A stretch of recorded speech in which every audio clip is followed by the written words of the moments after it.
Sunday ആയതുകൊണ്ട് കുറച്ച് cooking skills പുറത്തെടുക്കാമെന്ന് വിചാരിച്ചു. ഇവളെയൊക്കെ കൊണ്ട് ഇതുവരെ നടക്കുമെന്നല്ല ഇപ്പം നിങ്ങൾ വിചാരിക്കുന്നേ. എനിക്ക് മുറിച്ചു തരാൻ പോകുന്ന പറ്റത്തില്ല എന്ന് മനസ്സ് പറയും. അപ്പം നമ്മൾ എന്ത് ചെയ്യണം? പറ്റുന്ന ഒരാളെ വിളിക്കണം. അച്ഛാ കത്തിയില്ലെങ്കിൽ എന്താ എൻ്റെ അച്ഛൻ്റെ ടൂൾ ബോക്സ് ഉണ്ട്, ടൂൾ ബോക്സ്.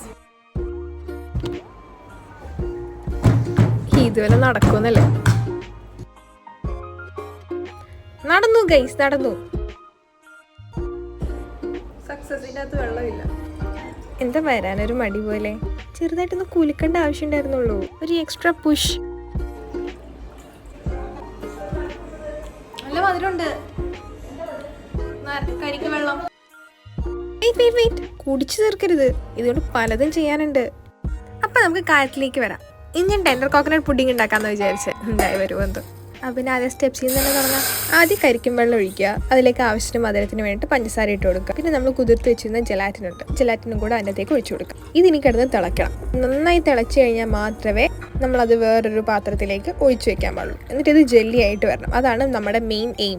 ഇനി നെക്സ്റ്റ് പാർട്ട്, കരിക്കെടുക്കുക. അതിന് മുന്നേ ശ്രദ്ധിക്കേണ്ട, കരിക്ക് മേടിക്കാൻ വിടുന്ന ആളോട് പറയണം നമ്മൾ എന്തിനാണ് കരിക്ക് മേടിക്കുന്നത്. എനിക്ക് കിട്ടിയ കരിക്ക് എൻ്റെ കാമ്പ് പറയണം. അതൊരു ഇച്ചിരി ഉണ്ടായിരുന്നുള്ളൂ. ഇനി നമ്മൾ ചെയ്യേണ്ട കരിക്കിൻ്റെ കാമ്പും കുറച്ച് പാലും പിന്നെ ആവശ്യത്തിന് മിൽക്ക് മെയ്ഡും. ഇത് മൂന്നും കൂടെ നന്നായിട്ട് മിക്സിയിലിട്ട് അടിക്കുക. എന്നിട്ട് ഇത് തിളപ്പിച്ചെടുക്കാം. ഇനി തിളച്ച് വരുമ്പോഴേക്കും നമുക്കത് കുറുകാൻ വേണ്ടിയുള്ള കോൺഫ്ലവർ കുറച്ച് വെള്ളത്തിൽ കലക്കിയെടുക്കണം. ഇത് എന്നിട്ട് അതിലേക്ക് ഒഴിക്കുക. കുറച്ച് കഴിയുമ്പോൾ ഇതെല്ലാം കൂടെ കുറുകി കുറച്ച് തിക്കായിട്ട് വരും. നിങ്ങൾക്ക് എത്ര തിക്നെസ് വേണോ അത്രയും തിക്നെസ്സിൽ എടുക്കാം. കൂടുതൽ നേരം അടുപ്പത്ത് വെച്ചാൽ മതി. നേരത്തെ സെറ്റ് ചെയ്യാൻ വേണ്ടി വെച്ചിരുന്ന കരിക്കും വെള്ളമാണിത്. ചിലർക്ക് ശരിയാവും, ചിലർക്ക് ശരിയാവില്ല. എനിക്ക് ശരിയായില്ല. നിങ്ങൾക്ക് ശരിയായി എനിക്കും കൂടെ പറഞ്ഞു തരണം. പക്ഷെ നമ്മുടെ കരിക്കിൻ്റെ കാമ്പ് വെച്ചുണ്ടാക്കിയ സാധനം അത് സെറ്റായി.